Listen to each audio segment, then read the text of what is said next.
अस्सलाम वालेकुम नाजरीन, आवाज़ न्यूज़ में आपको खुशामदीद कहते हैं। मैं हूं डॉक्टर हफीज।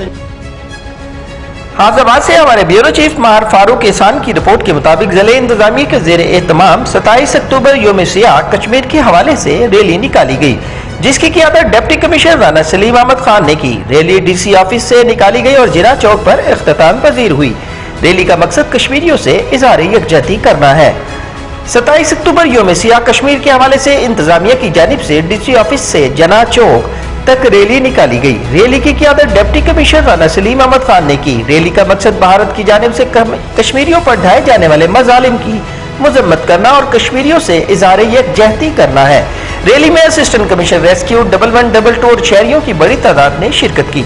डिप्टी कमिश्नर का कहना था कि कश्मीरियों को अक़वाम मुत्तहिदा की करारदादों के मुताबिक जीने का हक दिया जाए और भारत की जानिब से कश्मीरियों पर अरसा दराज से जो मजालिम ढाए जा रहे हैं बंद किए जाए।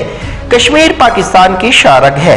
हमारी हमदर्दियां हमेशा कश्मीरियों के साथ रहेंगी और वो वक्त दूर नहीं, इंशाअल्लाह कश्मीर पाकिस्तान का हिस्सा होगा।